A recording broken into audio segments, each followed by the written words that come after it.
영안으로 휘장 안으로 들어가 주와 함께 우상 숭배하는 진영 밖으로 종교를 떠나야 해. 주님과 가장 가까운 관계를, 가장 친밀한 관계를, 이럴 때 우린 주와 이익을 나눈다네. 이 땅에서 하나님의 사업을 수행하는 사람이 되고 영광의 하나님께 사용되는 사람이 될 수 있다.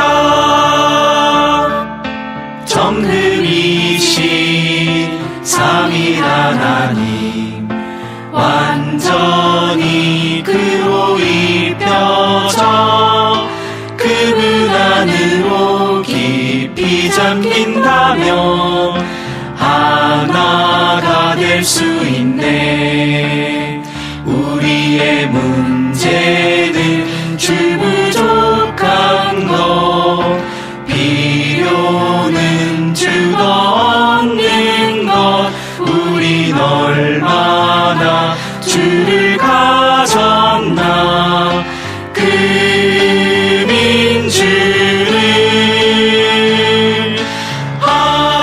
하나님이 회복된 백성에게 그분 자신을 입히시되 그 민주로 입혀지는 것으로 회복은 이루어지네.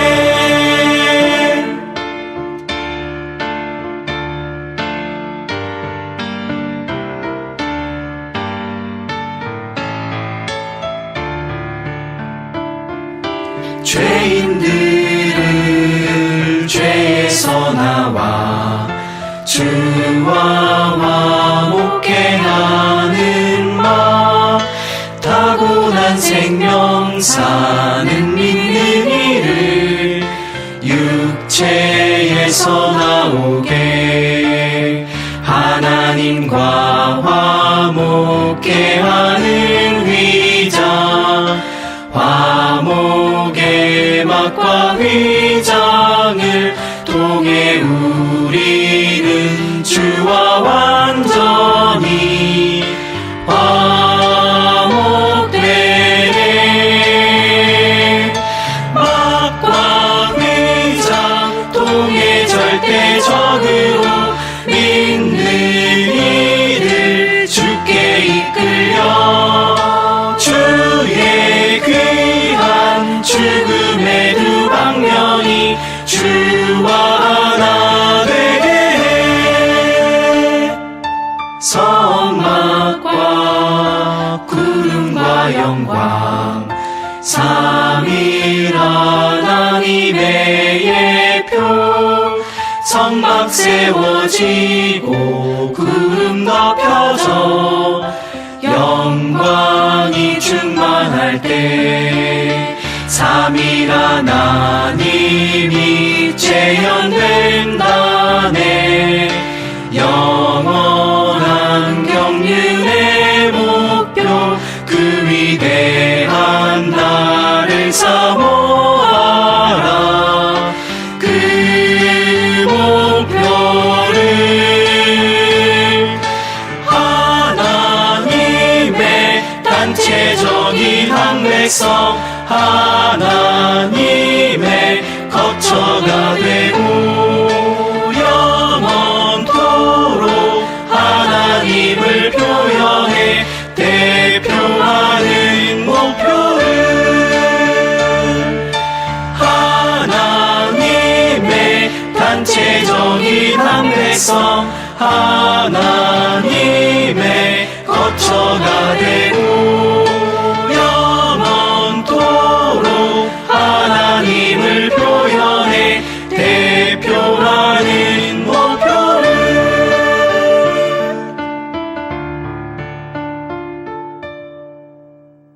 한국복음서원은 미국 복음주의 출판사 협의회인 ECPA의 정회원이자 투표권 행사 멤버인 LSM에서 출간한 영적 서적들을 번역, 출판하고 있습니다.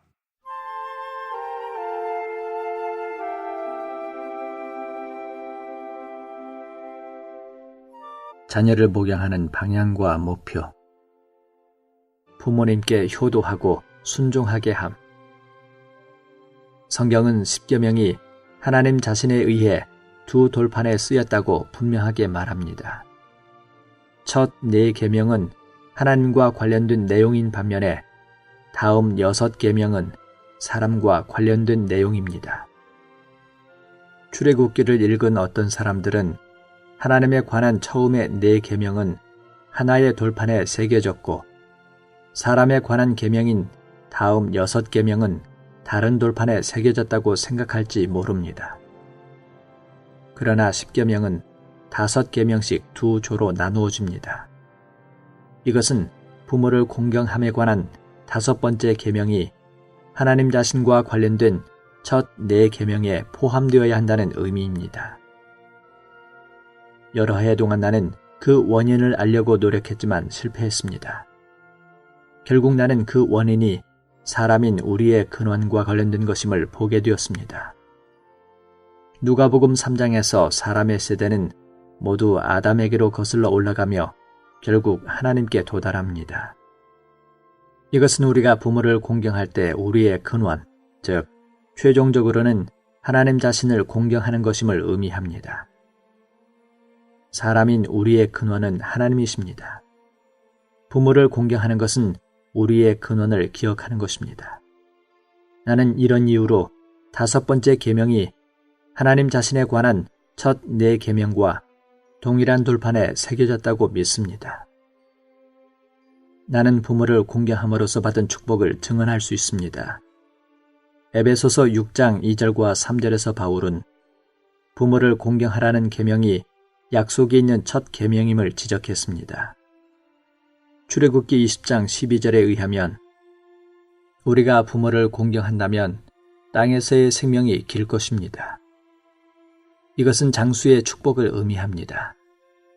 장수의 축복은 우리의 근원이신 하나님과 관계에 있습니다. 왜냐하면 생명의 근원이신 그분만이 긴 수명을 우리에게 주실 수 있기 때문입니다. 이것은 5번째 계명이 하나님께 관한 첫 4계명과 관련되는 또 하나의 이유입니다. 이 계명은 우리에게 하나님을 일깨워주며 그분께서 생명의 근원이심을 보여줍니다. 만일 우리가 이 계명을 지킨다면 하나님은 분명히 우리를 장수하게 하실 것입니다. 만일 우리의 가정과 나라가 하나님께 축복받기 원한다면 우리는 부모를 공경함으로써 우리의 근원이신 하나님을 기억해야 합니다. 나는 주님의 회복 안에 있는 모든 청년이 부모를 공경하며 부모를 괴롭게 하지 않기를 바랍니다. 그러나 이것은 부모들이 주님을 부인하라고 하거나 우상을 숭배하라고 할 때에도 그들을 따르라는 의미가 아닙니다. 부모들이 성경의 표준에 반대되는 어떤 것을 요구하지 않는 한 청년들은 부모에게 순종해야 합니다. 에베소서 6장에 있는 바울의 말에 의하면 이것은 장수의 축복을 누리는 길입니다.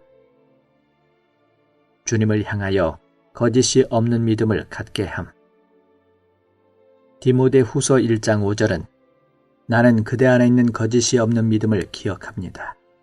그 믿음은 먼저 그대의 할머니 로이스와 어머니 유니게 안에 있었으며 또한 나는 그대 안에도 있다는 것을 확신합니다. 라고 말합니다.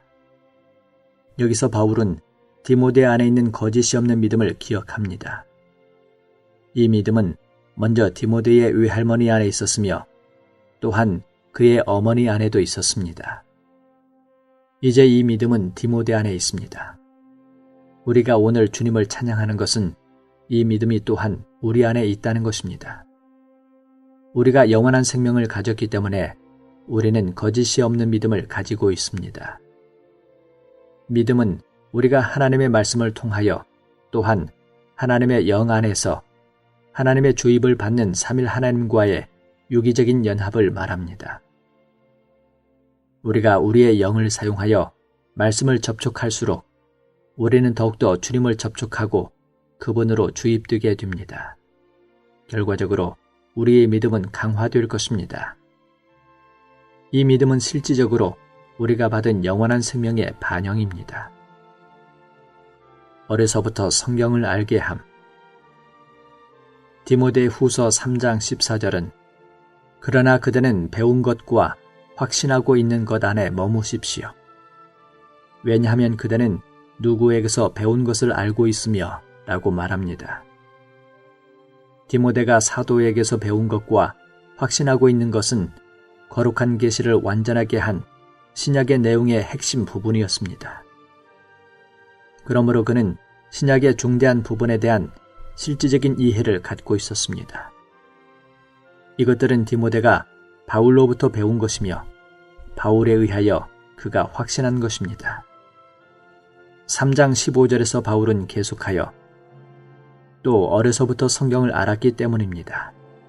이 성경은 그대가 그리스도 예수님 안에 있는 믿음을 통하여 구원에 이르는 지혜를 얻도록 할 수 있습니다. 라고 말합니다. 신약의 지시에 더하여 디모데는 또한 그의 어린 시절부터 구약에 대한 좋은 기초를 갖고 있었습니다. 그는 단지 지방에 있는 교회를 돌보기 위해서뿐 아니라 또한 교회의 하락의 확산에 직면하여 하나님의 말씀을 사역하기 위하여 완전히 구비되었으며 장비되어 있었습니다. 14절과 15절을 합하면 구약과 신약 모두를 가리킵니다. 디모데는 어려서부터 성경을 알아서 구약에 친숙했으며 또한 바울로부터 신약의 중심 부분에 대한 합당한 지식을 얻었습니다. 그러므로 디모데는 전체적으로 성경에 대한 합당한 지식을 갖고 있었습니다. 오늘날 주님의 회복 안에 있는 모든 성도, 특히 젊은이들은 하나님의 말씀을 이해해야 하며 신약과 구약 모두에 대한 이해가 필요합니다. 절기를 즐김, 지표를 사모하게 함. 하나님께서 선택하신 곳, 곧 하나님의 이름과 거처를 위한 곳이고 제단에 있는 곳에서 하나님의 백성은 제물들을 하나님 앞에서 기쁨으로 먹어야 했습니다. 이것은 하나님과 함께 11조를 누려야 했다는 것을 의미합니다. 여호와 앞에서 먹는 것은 그분과 함께 먹는 것입니다. 이스라엘 자손은 하나님께 11조를 드리고 나서 하나님께 드렸던 것을 하나님 앞에서 하나님과 함께 누렸습니다. 이것은 하나님께서 우리가 그분께서 선택하신 곳에서 그분과 함께 그분의 그리스도를 누리기를 원하신다는 것을 가리킵니다.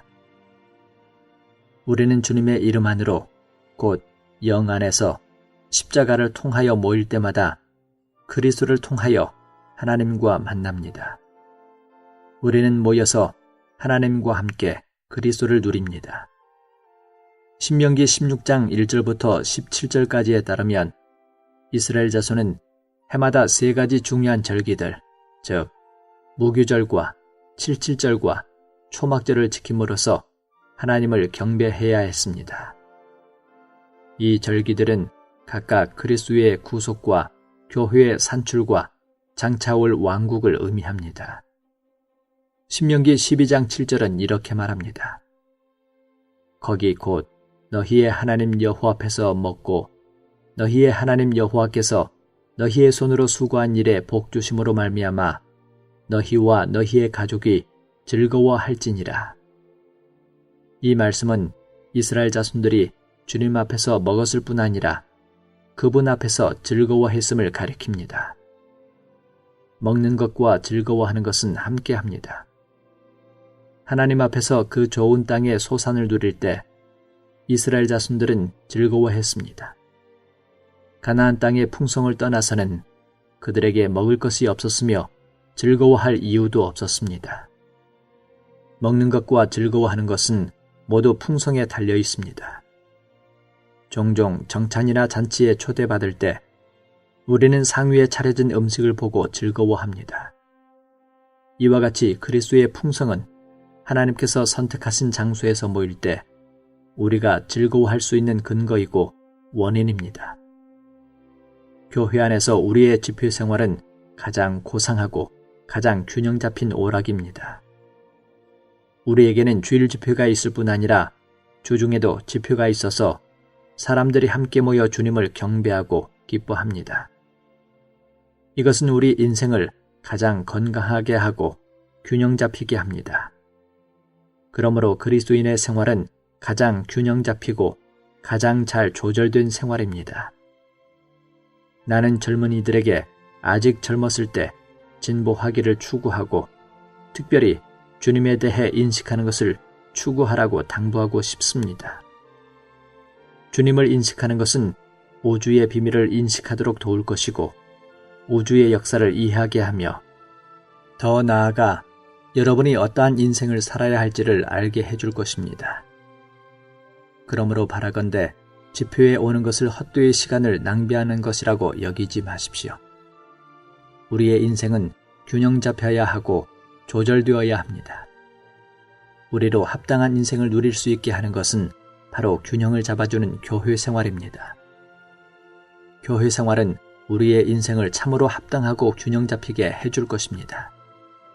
젊어서부터 일생 동안 이 원칙을 지켜 나간다면 큰 축복을 받게 될 것이고 막대한 유익을 얻게 될 것입니다. 찬양하며 감사를 드리게 함, 노래하고 증언하며 신원함으로.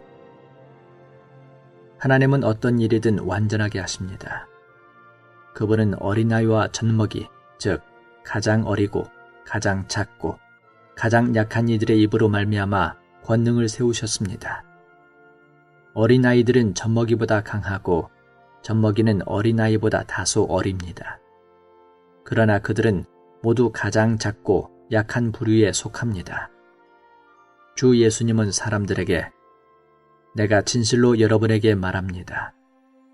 여러분이 돌이켜 어린아이와 같이 되지 않으면 결코 천국에 들어가지 못할 것입니다.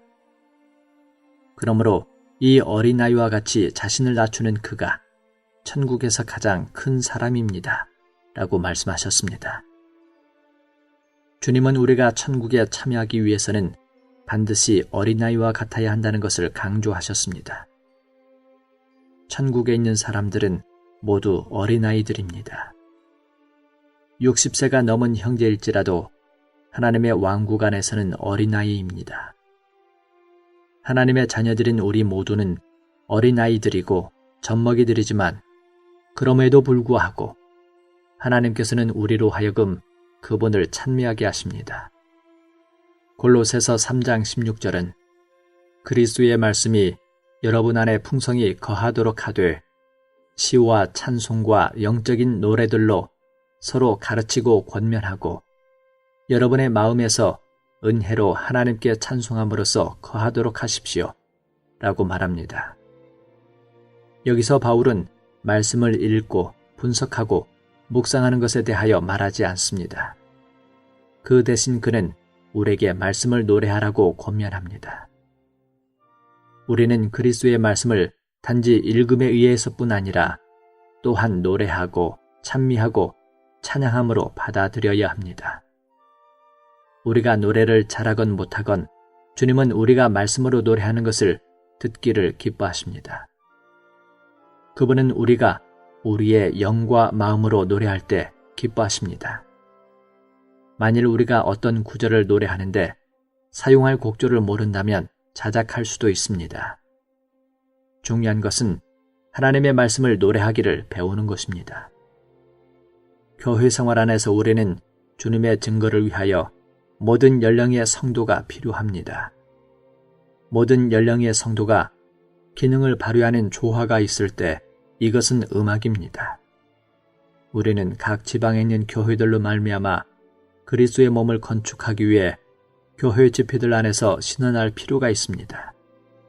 우리는 신원, 즉 주님을 위해서 말하고 사람들에게 그리스도를 사역하기 위하여 주님을 말해내기를 배워야 합니다. 우리 모두가 집회들에서 우리 영을 훈련하여 신원한다면 우리는 살아있고 신선하며 높이 올려진 풍성한 지표를 갖게 될 것입니다.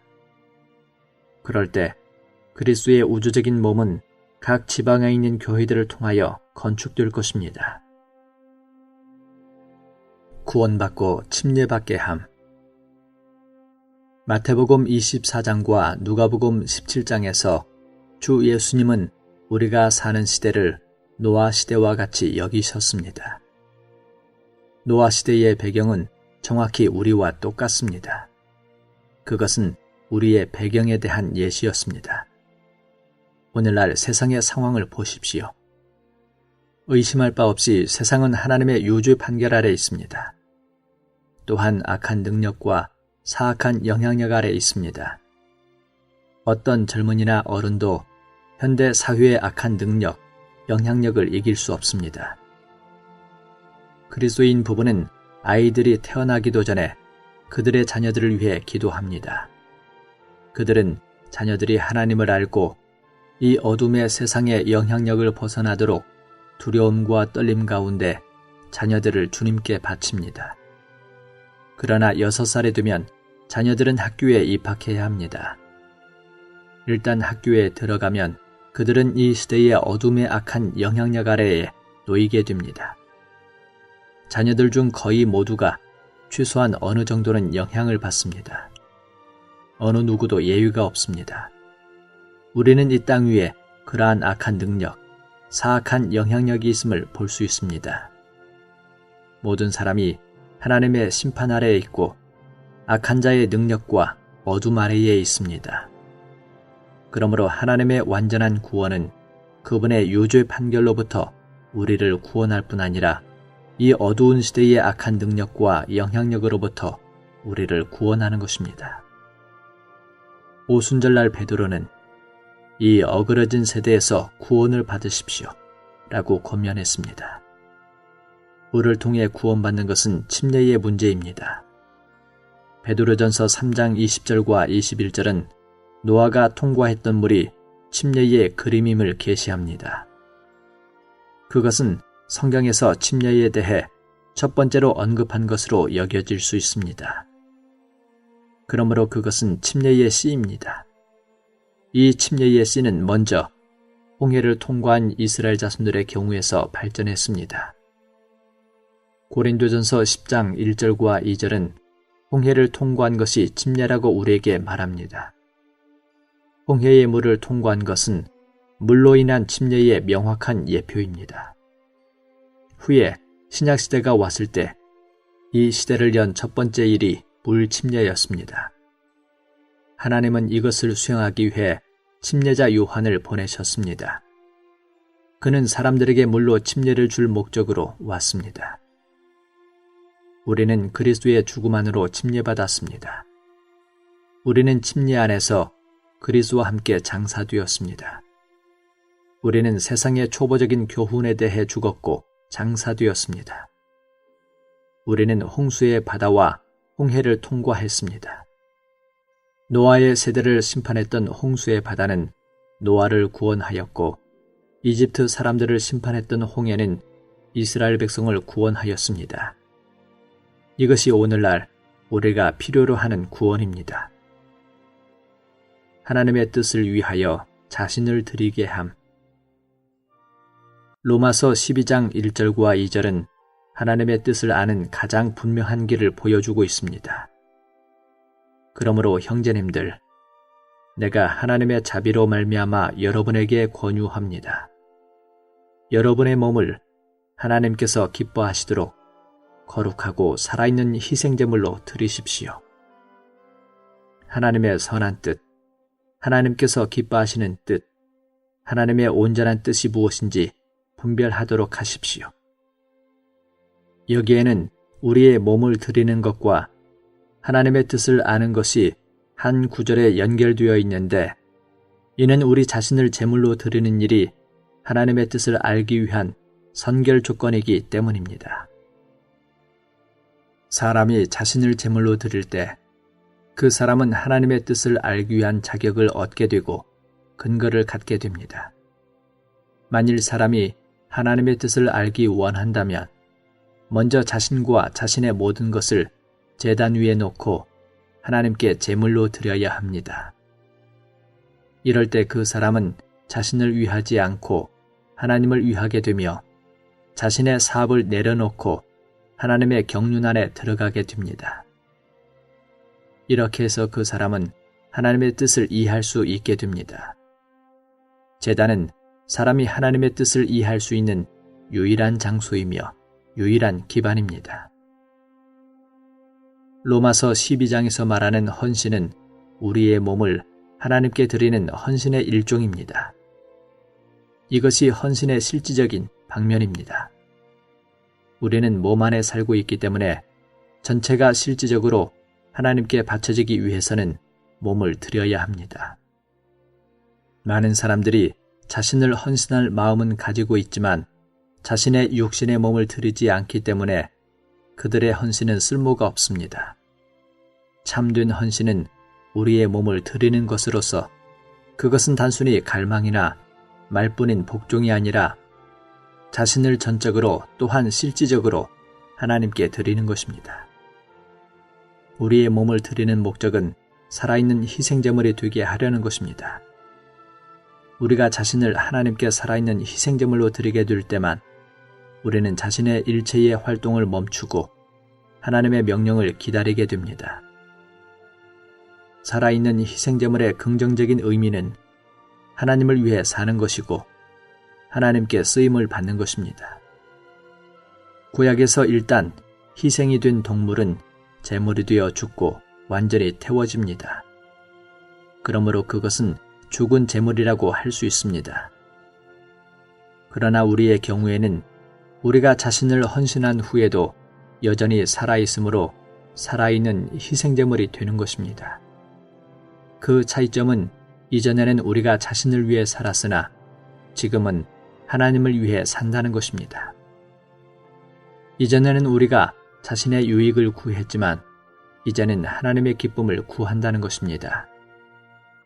이전에는 우리가 자신의 사업을 관심했지만 이제 우리의 관심은 하나님의 일에 있다는 것입니다. 사람이 자신을 살아있는 희생제물로 드리고 하나님을 위해 산다면 하나님은 그 사람이 그분의 뜻을 이해할 수 있도록 즐거이 그 사람 안에 자신의 뜻을 계시하십니다. 모든 일에서 주님을 높이게 함. 우리가 하나님을 우리의 주님으로 찬양할 때 우리는 그분을 섬깁니다. 사실상 주님을 찬미하는 것은 그분을 주님으로 섬기는 것입니다. 우리는 주님을 섬기는 것이 주로 그분을 위한 일들을 행하는 것만이 아니라는 사실에 깊은 인상을 받아야 합니다. 오히려 주님을 섬기는 가장 중요한 방면은 그분을 찬양하는 것입니다. 우리는 단순히 하나님을 위한 일들을 행하는 것이 아니라 그분을 찬양하는 생명을 사는 사람들이 되어야 합니다. 주님을 찬양하는 것은 우리의 영에 속한 것이 아니라 우리의 혼에 속한 것입니다. 이것은 주님을 찬미하는데 우리의 생각과 감정과 의지가 관련된다는 의미입니다. 그것은 우리의 사고, 우리의 선호, 우리의 결정들을 포함합니다. 주님은 마땅히 이 모든 것에서 찬양을 받으셔야 합니다. 그분은 우리의 사고 안에서, 우리의 선호 안에서, 행동 방침에 관한 우리의 결정 안에서 마땅히 찬양을 받으셔야 합니다. 마리아는 영 안에서 하나님을 그녀의 구원하시는 분으로 누렸습니다. 그런 다음 생각과 감정과 의지를 지닌 그녀의 혼, 즉 그녀 자신이 주님을 찬양했습니다. 마리아는 그 말을 했을 때 그녀는 여전히 구약시대의 끝부분에 살고 있었고 신약시대 안으로 아직 완전히 이끌리지 않았었습니다. 그럼에도 불구하고 그녀의 영이 하나님을 그녀의 구주로 기뻐하고 그녀의 혼이 주님을 찬양하는 사람일 수 있었습니다. 우리는 분명히 그녀에게서 우리의 영으로 그분을 찬양하기를 배워야 합니다. 양심을 훈련하게 함. 디모데전서 1장 19절에서 바울은 계속해서 믿음과 선한 양심을 가지십시오. 어떤 사람들은 이것들을 버렸고 믿음에 있어서는 파선하였습니다. 라고 말합니다. 선한 양심은 그리스도인의 믿음과 생활을 보호해주는 안전장치입니다. 믿음과 선한 양심은 함께합니다. 우리의 양심 안에 거리낌이 있을 때마다 새는 구멍이 생겨서 우리의 믿음은 새어나갑니다. 구원받은 모든 사람은 양심을 처리해야 합니다. 믿는 이가 양심을 처리하지 않으면 마음의 평강을 갖지 못합니다. 양심을 처리하지 않으면 합당하게 기도할 수 없고, 양심을 처리하지 않으면 성경을 읽는 것이 몸이 건조해지며 복음 전파도 힘을 잃게 됩니다. 믿는 이가 양심을 처리하지 않으면 그 앞에 있는 영적인 노정을 갈 수 없습니다. 구원받은 모든 사람이 이 길에서 계속 전진하려면 반드시 양심을 처리하는 단계를 통과해야 합니다. 우리의 양심은 창문과 같고 우리의 존재는 방과 같습니다. 방 안에 들어오는 빛은 반드시 창문을 통해 들어옵니다. 원래 우리 안에는 빛이 없었고 단지 어둠만 있었습니다. 그러나 우리의 양심은 창문과 같이 우리 안에 빛이 들어오게 합니다. 구원받기 전에 우리의 양심은 더러운 먼지로 완전히 덮여서 빛이 조금도 통과할 수 없는 창문과 같았습니다. 결과적으로 우리의 존재는 칠흑같이 어두운 상태에 있게 되었습니다. 그러나 일단 우리가 구원을 받으면 성령께서 우리 안에 들어오셔서 우리를 비추시고 우리의 내적 존재에 빛이 충만하게 하십니다. 이때 우리는 즉시 자신이 잘못되었다는 것을 느낍니다. 그럴 때 우리는 하나님 앞에서 회개하고 우리의 죄들을 자백해야 하며 사람 앞에서 우리의 죄들을 처리해야 합니다. 우리가 죄를 자백하고 처리할 때마다 먼지로 덮인 창문을 한번 닦습니다. 놀라운 일은 우리가 창문을 닦기 전에는 창문이 얼마나 더러운지 알지 못하지만 그것을 닦으면 닦을수록 그것이 더 더럽게 되는 것 같다는 것입니다. 일단 우리가 창문을 살짝 닦기만 하면 모든 더러운 먼지들이 일어날 것입니다. 그때 햇빛은 창문을 통해 비칠 것이고 창문은 이전보다 훨씬 더 더럽게 보입니다. 그러나 결국 창문은 깨끗하게 될 것입니다. 이것은 우리의 양심에게도 마찬가지입니다. 처음 구원받았을 때 우리는 하나님께 단지 몇 가지 작은 실수들을 범했다고 생각할지 모릅니다. 그러나 우리가 그러한 실수들을 자백하기 시작한 후에 즉시 우리에게 더 큰 죄들이 많이 있다는 것을 보게 됩니다. 결국 우리가 죄들을 더 많이 처리할수록 우리의 죄들은 더 적어질 것입니다. 이것은 창문을 닦는 것과 같습니다. 처음에 그것을 닦을 때는 더 더럽게 되는 것 같지만 그러한 과정이 계속될 때 우리는 마음속에 평강을 갖게 되고 자연히 하나님께 쉽게 기도할 수 있게 됩니다. 먼지로 뒤덮인 창문에는 더러운 것이나 진흙이 묻어도 그것을 알아차리기가 어렵지만 일단 창문을 깨끗이 닦은 후에는 모래나 진흙이 약간만 묻어도 그것을 즉시 알아차릴 수 있습니다. 많은 사람들이 잘못된 일을 많이 하지만 그것이 잘못됐다고 전혀 느끼지 못합니다. 이것은 그들이 자신의 양심을 한 번도 처리한 적이 없다는 것을 입증합니다. 사도행전 24장 16절은 이 때문에 나 자신도 하나님과 사람들에 대하여 항상 거리낌 없는 양심을 간직하려고 훈련하고 있습니다. 라고 말합니다. 거리낌 없는 양심은 구멍이나 새는 곳이 없는 양심입니다.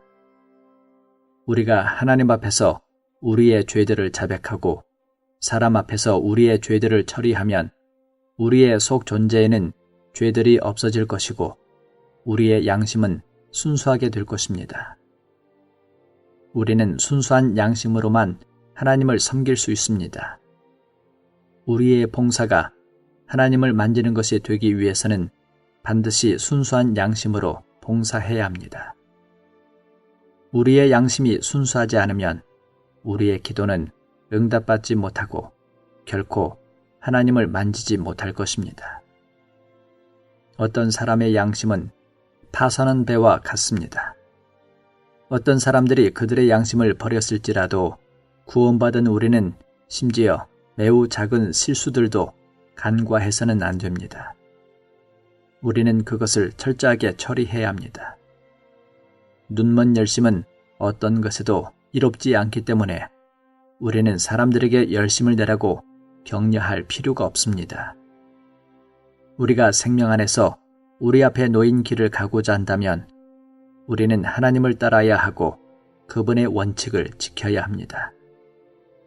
우리가 하나님을 섬기고 그분을 만지기 원한다면 우리는 반드시 우리 안에 하나님의 임재를 가져야 하고 빛으로 충만해야 하며 항상 믿음을 가져야 합니다.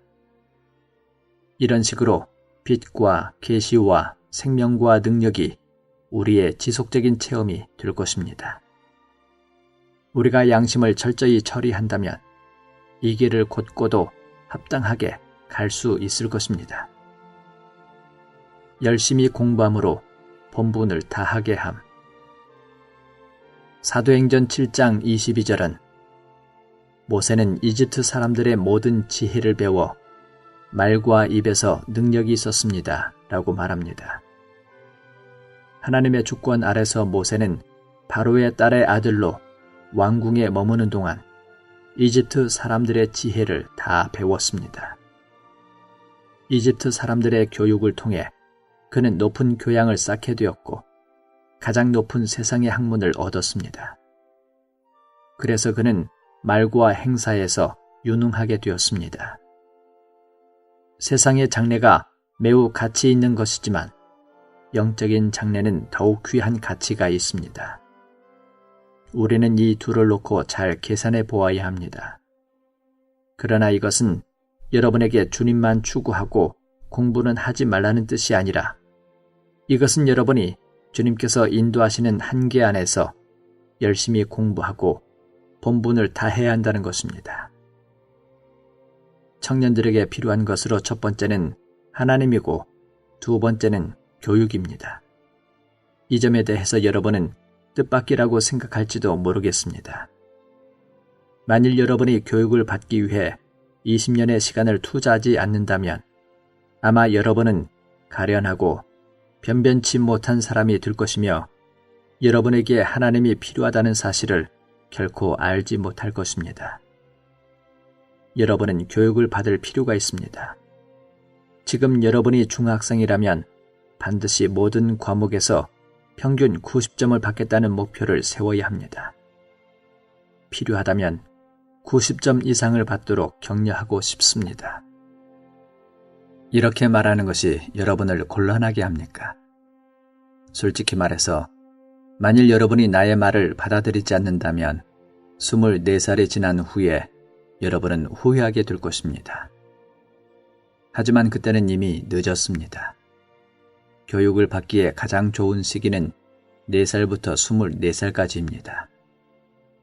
그 시기는 더할 나위 없이 좋은 시기이며 인생에서 이 시기를 빼고 공부하기에 적합한 시기는 없습니다. 나는 여러분이 자신들의 배움의 시기를 중요하게 여기도록 격려하고 싶습니다. 특별히 이후의 10년의 교육이 매우 중요합니다. 내년에 여러분은 아마 중학교 3학년이 될 것이므로 고등학교 3학년을 더하면 모두 합하여 4년이 남았고 그런 후에 대학에 진학하면 다시 4년을 더 공부하게 될 것입니다. 나는 여러분이 고등학교를 졸업하고 거기에서 배움을 멈추지 않기를 격려합니다. 여러분은 반드시 계속 4년을 더 공부해야 합니다. 나는 여러분 모두가 박사 학위를 받지 못하더라도 적어도 석사 학위를 받기를 격려합니다. 이렇게 한다면 오늘부터 여러분은 다시 10년을 더 수고해야 합니다. 이 기간은 아주 길어 보이지만 실제로는 매우 짧은 기간입니다. 시간은 매우 빠르게 지나갑니다. 여러분이 장래에 성공할 수 있는지의 여부는 바로 여러분이 이후 10년의 시간을 어떻게 사용하는지에 달려 있습니다.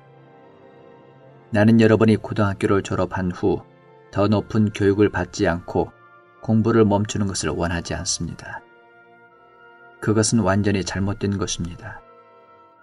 1977년에 내가 애너하임에서 메시지 한 편을 전할 때 나는 모든 젊은이에게 반드시 적어도 대학 과정을 마쳐야 하고 석사 학위를 받을 수 있다면 더욱 좋으며 박사 학위를 받을 수 있다면 가장 좋다고 말한 적이 있습니다. 그 메시지는 많은 청년들에게 격려가 되었습니다. 오늘 많은 사람들이 나에게 감사하다고 말합니다. 어떤 이는 그때 우리는 주님을 사랑하기만 하면 되고 식당에서 접시를 닦는 일이나 잔디를 깎는 일, 창문을 닦는 일을 할 수만 있어도 나쁘지 않을 것이라고 생각했습니다. 라고 말했습니다. 나는 그들에게 그것은 형편없는 것이다. 여러분은 반드시 학업을 계속하여 대학 교육을 마쳐야 한다. 그러나 그렇게만 하는 것이 최고로 좋은 것은 아니다. 그것은 다만 표준에 도달한 것일 뿐이다. 여러분은 반드시 학업을 계속하여 석사 학위를 받아야 하고 심지어 박사 학위를 받을 때까지 공부를 해야 한다 라고 말했습니다. 몇몇 청년들은 내 말을 받아들였고 그 중에 한 형제는 지금 성경을 번역하는 일에 헬라어 방면에서 나의 조력자가 되어 큰 힘을 주고 있습니다. 전에 그는 그 말을 듣고서 학업을 계속하여 박사 학위를 받았으며 오늘날 헬라어에 정통한 사람이 되었을 뿐 아니라 헬라어 방면에서 나에게 가장 큰 힘이 되어주는 조력자가 되었습니다. 그러므로 여러분은 내 말을 받아들이기 바랍니다. 여러분은 반드시 하나님을 받아들이는 이 목표를 가져야 하는데 사실상 여러분은 이미 그분을 받아들였습니다. 오늘 여러분은 반드시 교육을 받아야 합니다.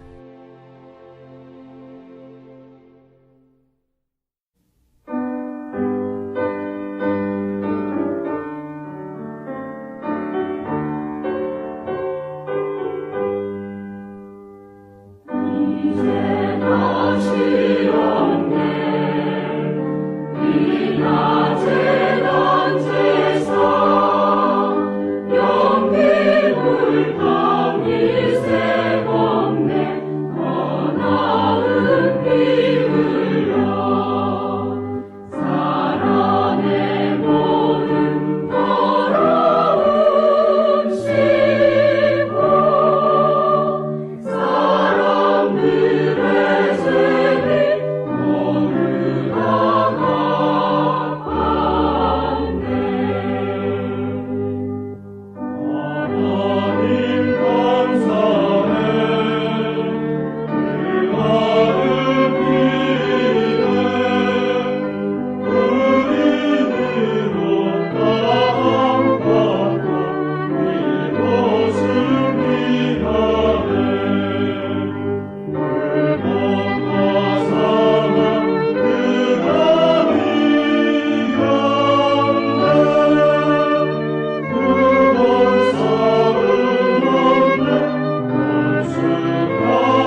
본 메시지가 수록된 도서에 관심 있으신 분들은 인터넷 검색창에 한국복음서원 쇼핑몰 또는 1600-3191로 전화 주시면 감사하겠습니다. 리디북스에서 전자책으로도 구입이 가능합니다.